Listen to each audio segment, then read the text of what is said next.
ಈಗ big boss season 13 ನಿನ್ನೆ ಅಷ್ಟೇ ಒಂದು ಪ್ರೋಮೋ ಇಲ್ಲಿ ರಿಲೀಸ್ ಮಾಡಿದ್ರು, ಬಹಳ ಅದ್ಭುತವಾಗಿದೆ. ಅದರಲ್ಲೂ ಕೂಡ ಈ ಸತಿ ಜನಸಾಮಾನ್ಯರಿಗೂ ಕೂಡ ಇಲ್ಲಿ ಅವಕಾಶ, ಅದೇ ಕಾಮನ್ ಪೀಪಲ್ಗೂ ಕೂಡ ಇಲ್ಲಿ ಅವಕಾಶನ ಕೊಟ್ಟಿದ್ದಾರೆ. ಆದ್ರೆ ಈಗ ಕಾಮನ್ ಪೀಪಲ್ ಯಾವ ರೀತಿಯಲ್ಲಿ ಆಯ್ಕೆ ಆಗ್ತಾರೆ ಅನ್ನೋ ಒಂದು ಗೊಂದಲ ಅಂತೂ ಇಲ್ಲಿ ಇದ್ದೇ ಇರುತ್ತೆ. ಕೆಲವು ಜನಕ್ಕೆ ಇಲ್ಲಿ ಮೆಸೇಜ್ಗಳು ಆಲ್ರೆಡಿ ಬಂದಿದೆ, ನೀವು ಈ ಸತಿ ಸೆಲೆಕ್ಟ್ ಆಗಿಲ್ಲ ಅಂತಂದ್ಬಿಟ್ಟು ಸ್ವಲ್ಪ ಜನ ಬೇಜಾರು ಕೂಡ ಇಲ್ಲಿ ಮಾಡ್ಕೊಂಡಿದ್ದೀರಾ. ಇನ್ಸ್ಟಾಗ್ರಾಮ್ ಇರ್ಬೋದು, ಪ್ರತಿಯೊಂದು ಸೋಷಿಯಲ್ ಮೀಡಿಯಾದಲ್ಲೂ ಕೂಡ ಆಲ್ರೆಡಿ ಅದನ್ನ ಪೋಸ್ಟ್ ಕೂಡ ಇಲ್ಲಿ ಮಾಡಿದ್ದೀರಾ. ಅದೇ ಕೆಲವೊಬ್ರು ನಾ ಸೆಲೆಕ್ಟ್ ಆಗ್ಬಿಟ್ಟಿದ್ದೀನಿ ಅಂತ ಕೂಡ ಇಲ್ಲಿ ಮಾಡಿದ್ದಾರೆ. ಯಾರೇ ಸೆಲೆಕ್ಟ್ ಆದ್ರೂ ಕೂಡ ಕನ್ಫರ್ಮ್ ಆಗಿ ಅದನ್ನ ಹೊರಗಡೆ ಇಲ್ಲಿ ಹೇಳೋ ಹಾಗೆ ಇಲ್ಲ. ಆದ್ರೆ ಇವಾಗ ಯಾರ್ಯಾರು ಕಾಮನ್ ಪೀಪಲ್ಗಳು ಸೆಲೆಕ್ಟ್ ಆಗಿದಾರೋ ಅವ್ರನ್ನ ಡೈರೆಕ್ಟ್ ಆಗಿ ಬಿಗ್ ಬಾಸ್ ಮನೆಯೊಳಗಡೆ ಎಂಟ್ರಿ ಕೊಟ್ಬಿಡ್ತಾರ? ಖಂಡಿತವಾಗ್ಲೂ ಇಲ್ಲಿ ಇಲ್ಲ.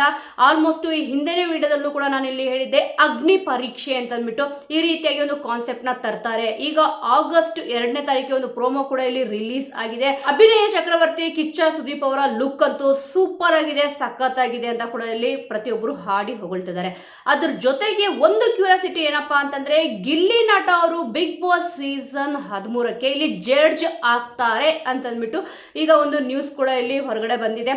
ಅಂದ್ರೆ ಇದು ಕನ್ಫರ್ಮ್ ಆದ ಇನ್ಫಾರ್ಮೇಶನ್ ಅಲ್ಲ. ಅಗ್ನಿ ಪರೀಕ್ಷೆ ಅಂತ ಅಂದ್ಬಿಟ್ಟು ಏನೊಂದು ಕಾನ್ಸೆಪ್ಟ್ ಇದೆ ಅಂತ ಹೇಳ್ತಿದಾರೋ ಅದಕ್ಕೆ ಜಡ್ಜ್ ಆಗೋದು ಇಲ್ಲಿ ಗಿಲ್ಲಿ ನಟ ಅವರು ಅಂತಂದ್ಬಿಟ್ಟು ಇಲ್ಲಿ ಹೇಳ್ತಿದ್ದಾರೆ. ಆದ್ರೆ ಕನ್ಫರ್ಮ್ ಆಗಿ ಯಾರು ಕೂಡ ಈ ಒಂದು ಇನ್ಫಾರ್ಮೇಶನ್ ಕೊಟ್ಟಿಲ್ಲ.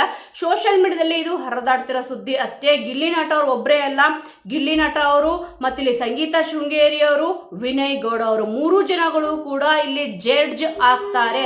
ಇಲ್ಲಿ ಜಡ್ಜ್ ಆದ್ಮೇಲೆ ಇಲ್ಲಿ ಓಕೆ ಆದ್ಮೇಲೆ ಕಾಮನ್ ಪೀಪಲ್ಗೆ ಅವಕಾಶ ಸಿಗುತ್ತೆ ಅಂತ ಕೂಡ ಹೇಳಿದರೆ. ಮೊದಲನೇ ರೌಂಡ್ ಅಷ್ಟೇನೆ ಇಲ್ಲಿ ಮುಗ್ದಿರೋದು. ಇನ್ನೂ ಕೂಡ ಕನ್ಫರ್ಮ್ ಆಗಿ 100% ಈ ವ್ಯಕ್ತಿನೇ ಬಿಗ್ ಬಾಸ್ ಮನೆ ಒಳಗಡೆ ಹೋಗ್ತಾರೆ ಅಂತ ಅಂದ್ಬಿಟ್ಟು ಯಾರಿಗೂ ಕೂಡ ಇನ್ನೂ ಕೂಡ ಕನ್ಫರ್ಮ್ ಆಗಿಲ್ಲ.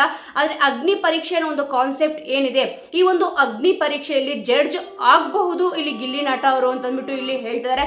ಸದ್ಯ ಇವಾಗ ಈ ರೀತಿಯಾದ ಒಂದು ಮಾಹಿತಿ ಹೊರಗಡೆ ಬಂದಿದೆ. ಆದ್ರೆ ಇದು ಬಿಗ್ ಬಾಸ್ ಟೀಮ್ ಇಂದ ಆಗ್ಲಿ ಅಥವಾ ಕಲರ್ಸ್ ವಾಹಿನಿ ಆಗ್ಲಿ ಅಧಿಕೃತವಾಗಿ ಇಲ್ಲಿ ಹೇಳಿಲ್ಲ. ಈ ರೀತಿ ಆಗಬಹುದು, ಒಂದು ಅಗ್ನಿ ಪರೀಕ್ಷೆ ಇರುತ್ತೆ. ಈಗ ಆಗಸ್ಟ್ ಅಲ್ಲೇ ಬೇಗನೆ ಸ್ಟಾರ್ಟ್ ಆಗುತ್ತೆ ಬಿಗ್ ಬಾಸ್ ಅಂತ ಕೂಡ ಇಲ್ಲಿ ಹೇಳಲಾಗ್ತದೆ. ನೋಡೋಣ, ಎಲ್ಲಾ ಕೂಡ ಅಂತೆ ಇಲ್ಲಿ ಇದೆ. ಆಗಸ್ಟ್ ಅಲ್ಲೇ ಸ್ಟಾರ್ಟ್ ಆಯ್ತು ಅಂತಂದ್ರೆ ಅಗ್ನಿ ಪರೀಕ್ಷೆ ಅಂತ ಅಂದ್ಬಿಟ್ಟು ಇಲ್ಲಿ ಇಡ್ತಾರೆ. ಅದರಲ್ಲಿ ಜಡ್ಜ್ ಇಲ್ಲಿ 3 ಜನ ಇರ್ತಾರೆ ಅಂತ ಅಂದ್ಬಿಟ್ಟು ಹೇಳಲಾಗ್ತದೆ. ಸೊ ವೀಕ್ಷಕರೇ, ಈ ಒಂದು ವಿಚಾರದ ಬಗ್ಗೆ ನಿಮ್ಗೆ ಏನನ್ಸುತ್ತೆ? ಇಲ್ಲಿ ಗಿಲ್ಲಿ ನಟ ಅವರು ಒಂದ್ ವೇಳೆ ಅಗ್ನಿ ಪರೀಕ್ಷೆ ಅಂತ ಇಟ್ರು ಅಂತಂದ್ರೆ ಜಡ್ಜ್ ಆಗಿ ಗಿಲ್ಲಿ ನಟ ಅವರು, ಸಂಗೀತ ಶೃಂಗೇರಿ ಅವರು ಮತ್ತೆ ಇಲ್ಲಿ ವಿನಯ್ ಗೌಡ ಅವರು ಇದ್ರೆ ಚೆನ್ನಾಗಿರುತ್ತಾ? ಈ ಒಂದು ವಿಚಾರದ ಬಗ್ಗೆ ನಿಮ್ಮ ಒಂದು ಅನಿಸಿಕೆ, ಅಭಿಪ್ರಾಯ ಏನಿದೆ ಅನ್ನೋದನ್ನ ಮಿಸ್ ಮಾಡದೆ ಕಮೆಂಟ್ ಮೂಲಕ ತಿಳಿಸಿ. ಮುಂದಿನ ವಿಡಿಯೋದೊಂದಿಗೆ ಮತ್ತೆ ಸಿಗೋಣ.